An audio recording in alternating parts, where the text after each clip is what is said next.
Okay. Hi. Who here likes stories? Raise your hands. Who here does not like any kind of stories? Raise your hand. Well, despite the exceptions, I see a pattern. Stories speak deeply to the human psyche. They are how we define who we are and what we do. Some stories are universal. There are stories that apply in a wide range of contexts. Unhappily, I don't have time, so I grade them out, and I'll pass them. I'm here to tell you about programming stories. There again, there are plenty of stories that I don't have time to tell you about. And my take-home points will be that stories matter, and they matter because the conceptual and software tools that we have depend on the stories that we tell. I will tell you pairs of stories. I will take a sad song and make it better. And my sad songs will be about programs. And my better songs will be about programming. An example that you all know about. If I ask the question, how to fund programs? And here, I'm not going to be interested in answers, only in questions and the backstories that make you frame the question this way rather than that way. If I ask the question, how to fund programs, my issue is that software is costly to produce.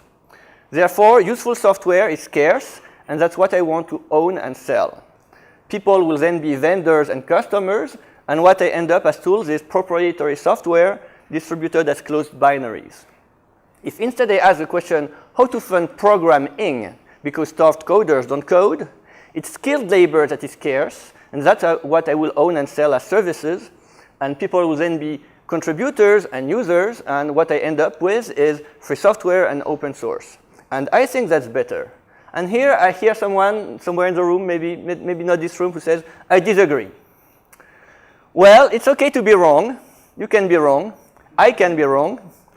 Maybe one story isn't always better than the other in every circumstance possible. Still, I think we can all agree that stories matter. From a slightly different story, like program versus programming, how to fund program versus how to fund programming, we get vastly different outcomes. And I think you all agree with me that free software differs from proprietary software by much more than its distribution means, but the kind of bugs you have, the usability or privacy issues you have are very different. The kind of features grow. So let's discuss simple programming stories. If I ask the question, how do I decompose programs because they grow too big to sit in one brain full, then the solution is obviously my story is to decompose my program in a hierarchy of components. And who will do that? Well, the greatest architect or expert in the room. And we'll have flowcharts and UML and things like that. If I instead ask, how do I decompose programming? Because programming is so large that you need a cooperation of many brains to do it. Then everyone uses parts of the information and produces part of the information, and you want to propagate this information along networks of humans and machines. And those networks of humans and machines are the tools that I will have. And that's a much better story. If I ask the question, how do I achieve great software? Because software is very hard to improve. Well, the story is still that I will have expertise at the top that I will want to disseminate at the bottom. I will want to restrict access to software to the experts who can write it, and I will have these experts issue standards, etc. If instead I ask the question, how do I foster better programming? Because improving ourselves is hard. Then the story is that we have to learn from experience. If possible, other people's experience because it's cheaper and less painful. Sometimes our own because we are at the bleeding edge. And then I will have to cultivate incentives, because when it's not a static product, but a dynamic team or set of teams that program, the teams have to work together and not against each other. And it's very important then to cultivate incentives. It's not just information, it's incentives. And my tools will be communities and markets and things like that. If I ask, how do I get my programs debugged? Then my story is that bugs are the exceptions that are parasiting my program, and then I will have ad hoc tools that I retrofit to deal with bugs. If I instead ask the question, how do I explore program semantics? Because imperfection is a default, and exploring is a normal way that you do, and refining until you find a good program. Very different set of tools. If I ask the question, how do I secure existing software? My story is that security is an afterthought, and it won't work very well. If instead I ask, how do I build software securely? Then my story is that security is an integral aspect of software design, and that's a very different story. If I ask the question, how do I deal with catastrophes? Because sometimes the bad manipulation can cause catastrophic data loss, like rm-rs/ or the equivalent. The story is that catastrophes are exceptional, and when they happen, I will blame the end user. And so to help the end user, I will have confirmation menus, I will have remove bean, I will have a 10-level undo or something. But if instead I ask the question, how do I wholly eliminate catastrophes? Because I want to make bad manipulations totally unexpressible. My story is that failures happen every day, are a normal thing to happen. And if something catastrophic happens, it's not the end user, it's the system developers whom I'll blame. And my tools then are monotonic storage, that is append-only logs, and universal infinite undo, because everything is in Git, so you can always undo anything. Stories about programming languages. If I ask the question, how do I make a device programmable? My story is that programming languages are for machines, and therefore I will match their features to the capabilities of my devices. And I end up with a Turing torpid, that is a programming language where I can write any program, but it's atrocious to read, write, or maintain. If instead I ask, how do I express programming ideas? Because programming languages are for humans. Then I will try to match the structure of my programming languages to human cognition and to minimize the cognitive load required for humans to achieve their tasks. If I ask the question, how do I handle repetitive code? Because there's a lot of drudgery, boring repetition while you program. Your backstory, if you ask this question, is that the program is a grunt worker and the language is a given, and you will maybe try to theorize informal design patterns that correspond to what the programmers do. And then you will include these patterns in your plan so that programmers will do more and more drudgery. If instead you ask the question, how do I automate what can be? And how do I want, because I want to keep coding interesting and relevant, then my story is that the programmer is a thinker and that the language is evolving. And instead of having informal design patterns, I will formalize them as metaprograms that will handle all the boring repetition for me. And then my tool is an extensible language. If I speak of extending languages, if I ask the question, how do I extend the syntax of a language? My story is then that there's a one true syntax that I will modify, and it becomes a scarce, conflicted resource, and I will need committees and whatever. If I instead ask the question, how do I explore useful syntaxes? Then I can make small local scoped changes to the syntax and have an infinite exploration space without conflict. If I ask the question, how do I deal with the fact that users are really not the same as programmers? If I ask this question, I will have two completely different paradigms, the user interface for the dumb users and the programming languages for the all-powerful developers. If I ask the question, how do I deal with the fact that using is programming? Then I understand that there is one interaction with the computer, that I want to be one single programming language that can be spoken or written, and it's some people can only speak and not write, but it's the same programming language with the same concepts. I can take that at the meta level and understand that since using is programming, each program is also defines the programming language, the one spoken by the users. And that changes how I think about programs.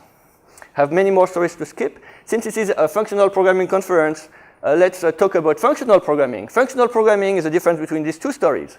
I can ask, how do I model a changing world? And in this world, in this frame, mutation happens. You have objects that can be mutated by anyone at any time. So you can never trust anything to say the same, except transiently with a lock, very, very locally and transiently. And that's imperative programming. If instead I ask the question, how do I model changes to the world?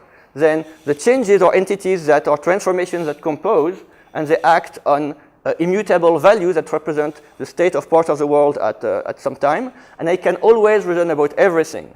And that's functional programming, and I can still express effects, though more awkwardly and with less modularity, with monads and extensible effects.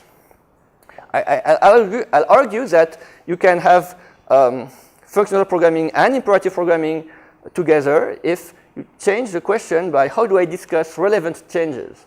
And you consider that events of change are first-class entities that you can manipulate in your language, and then mutable and immutable are just views on your on your program that you can switch from and to. And you will want to be able to differentiate the state that you have to get a series of change, or to integrate a series of change to get state. And you will be able to make much better applications this way. And I think this paradigm is coming. Conclusion. The grand challenge here is that none of these stories is revolutionary. Each has been foretold in past systems, and yet no system embodies them all at once.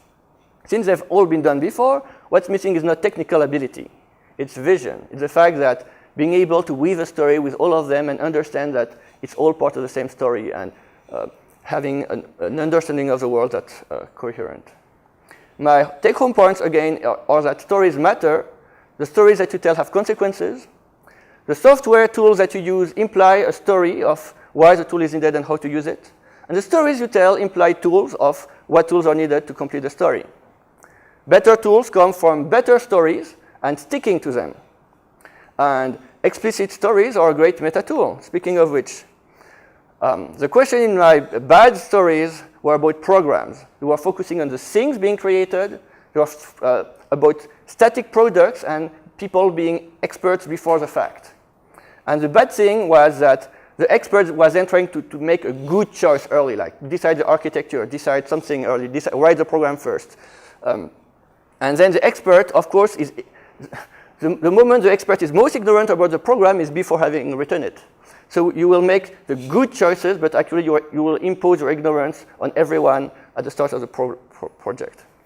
If instead you think in terms of programming, of the people creating and using the software, of the dynamic processes involved in development and using, and in terms of interactive learning instead of expertise before the fact, then your tool becomes to ban the bad outcomes early. That is, all these catastrophes that you can understand, you will want to ban them to make them unexpressible, and then refine your space, and in that space find a subspace that's more interesting, etc., until you've defined the programs you want. And then at every step you create a freedom, a space of freedom where you can express yourself and discover more things. And it's a very different approach. To conclude, there is this quote I like, that efficiency is doing things right, but effectiveness is doing the right things. I invite you to evaluate what stories you tell about what you're doing, and this way you'll do the right things instead of the wrong ones. Thank you.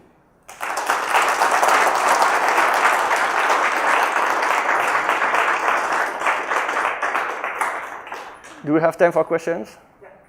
Questions? Yes.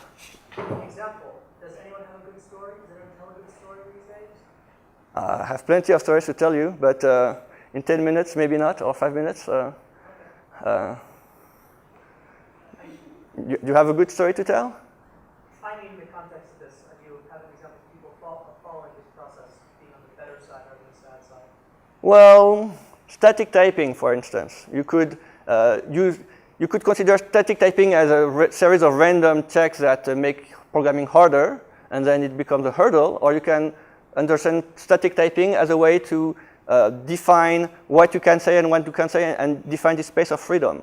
So you can use static typing either as a way to oppress your programmers or as a way to open them to new universes of expression.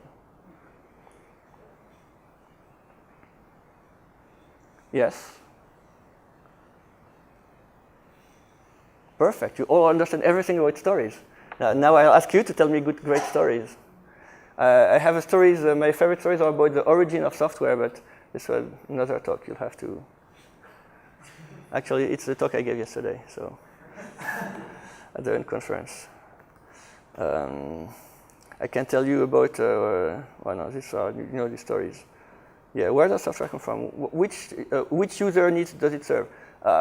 I've told you stories about developers, but you may be aware that stories about users are also a great way to understand what you have to do and who you are working for. So I work for developers, so my stories are about developers. But if you don't work for developers but for users, you should also focus on the stories about your users. Okay, thank you.